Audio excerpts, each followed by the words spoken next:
In case of nouns such as scissors, trousers, binoculars, jeans, pants, things that are made up of two parts require plural verbs unless they are preceded by a phrase pair of. Okay, यानी जो भी subject अगर इस तरह है कि वो दो पार्ट में एग्जिस्ट करता है, जैसे सिजर्स के दो पार्ट होते हैं. ओके, सॉक्स हमारा दो सॉक्स होता है एक पैर में. ओके, तो फिर जो भी सब्जेक्ट अगर as a part of to exist करते हैं तो उस टाइम पे हम वर्ब का प्लूरल फॉर्म यूज़ करेंगे. लेकिन अगर उन सब्जेक्ट के साथ फ्रेज आता है पेयर ऑफ, तो उस टाइम पे हम singular form of verb use करेंगे. Example, these glasses are very expensive. These glasses plural form है सब्जेक्ट. ओके, तो यहाँ पे हमने सब्जेक्ट के साथ plural form of verb use किया है. A pair of plain trousers is in the अलमीरा. यहाँ पे जो हमारा सब्जेक्ट है वो है प्लूरल फॉर्म में trousers. Okay, as a pair of to exist करता है. ओके, दोनों पाँव में पहनते हैं हम.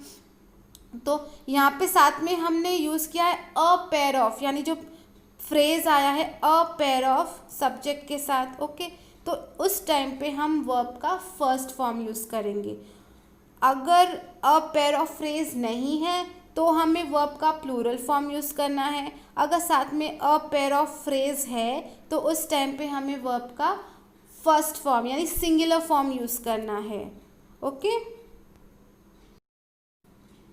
Rule number 5, collective nouns are considered singular and hence require singular verb. Okay, जो भी कलेक्टिव नाउन है उसे हम सिंगुलर कंसिडर करेंगे और सिंगुलर सब्जेक्ट के साथ हमेशा सिंगुलर फॉर्म ऑफ वर्ब होता है. Example, our team is doing well in this match.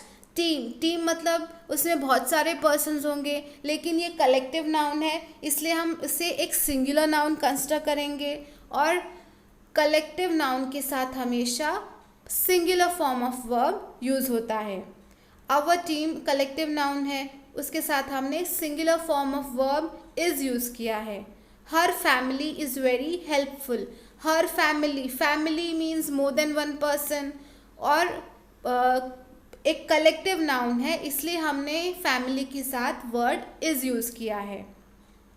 Next example है, the committee is discussing the problem. Committee में बहुत सारे पर्सन होते हैं लेकिन ये कलेक्टिव नाउन है इसलिए हमने इसके साथ वर्ब इज़ यूज़ किया है. यानी जो भी कलेक्टिव नाउन होता है उसके साथ हम singular form of verb use करेंगे. Rule number 6, in case of indefinite pronoun such as anyone, everyone, anybody, everybody, someone, somebody, no one, nobody are singular and require singular form of words. यानी sentence में अगर indefinite pronoun आता है, anyone, everyone, इस तरह के जो words आते हैं तो उसे हम सिंगुलर कंसिडर करते हैं. तो ये जो वर्ड्स है वो सिंगुलर फॉर्म ऑफ सब्जेक्ट होता है और इसके साथ हम singular form of verb use करेंगे. Example, somebody is here. Okay, कोई तो आया है. somebody एक इंडेफिनाइट प्रोनाउन है तो उसके साथ हमने वर्ब इज़ यूज़ किया है. everyone has finished his or her project. everyone okay, singular subject इसलिए हमने singular form of verb use किया है has. everybody knows about Mr. X. Okay, singular form of subject उसके साथ हमने singular form of verb knows use किया है. यानी अगर सेंटेंस में इंडेफिनाइट प्रोनाउन आता है तो उसके साथ हम singular form of verb use करेंगे. Rule number 7, in case of pronoun such as few, both, many, several and some almost always require plural form of verb. यानी अगर हमारा जो सेंटेंस में है उसमें इस तरह के वर्ड्स आते हैं few, both, many, several, ये क्या है, सब्जेक्ट का प्लूरल फॉर्म है. बहुत सारी चीज़ें होती है, बहुत सारे लोग होते हैं. ओके, तो ये जो सब्जेक्ट है वो प्लूरल फॉर्म में है, इसके साथ हम हमेशा plural form of verb use करेंगे. Example, some people in my neighbour are very helpful. Some people, okay, plural form है, एक से ज़्यादा पर्सन भी हो सकता है, ओके, इसलिए सब्जेक्ट जो है वो प्लूरल फॉर्म में है. इसके साथ हम plural form of verb are use करेंगे. Next sentence, few things were left to be done. Plural form of sentence के साथ हमने plural form of verb use किया है. Rule number 8, in case of pronouns such as all and some refer to singular or plural depending on what they are pointing to. यानी अगर words है जैसे all and some है ना, वो singular form में भी हो सकते हैं, प्लूरल फॉर्म में भी हो सकते हैं. वो कैसे डिसाइड करेंगे? ये जो वर्ड्स है all या some, वो किस चीज़ को पॉइंट कर रहे हैं उसके ऊपर डिपेंड है. अगर वो सिंगुलर फॉर्म ऑफ सब्जेक्ट को पॉइंट कर रहे हैं तो हम उसके साथ singular form of verb use करेंगे. अगर ऑल या सम जो वर्ड्स है वो प्लूरल सब्जेक्ट को पॉइंट कर रहे हैं तो उस टाइम पे हम plural form of verb use करेंगे. Example, some marbles are missing. यहाँ पे सम हमने मार्बल्स के साथ यूज़ किया है. मार्बल्स एस भी आया है यानी सब्जेक्ट प्लूरल फॉर्म में है, तो हमने सम जो वर्ड है वो प्लूरल सब्जेक्ट को पॉइंट करने के लिए यूज़ किया है. तो प्लूरल सब्जेक्ट के साथ हम plural form of verb use करेंगे, इसलिए सम मार्बल्स के साथ हमने plural form of verb are use किया है. Next example, some of the liquid is use. अभी लिक्विड जो है वो सिंगुलर सब्जेक्ट है, ओके. जो वर्ड है सम हमने एक सिंगुलर सब्जेक्ट को पॉइंट करने के लिए यूज़ किया है. तो जो सिंगुलर सब्जेक्ट होता है उसके साथ हम singular form of verb use करते हैं, इसलिए यहाँ पे हमने इज यूज़ किया है.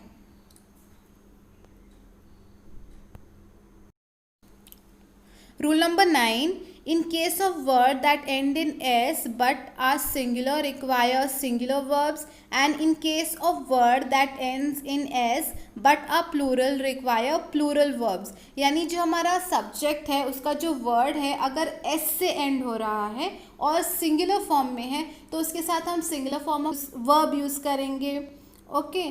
अगर हमारा जो वर्ड है सब्जेक्ट में वो s से एंड हो रहा है लेकिन प्लूरल फॉर्म में है तो उस टाइम पे हम वर्ब का प्लूरल फॉर्म यूज़ करेंगे.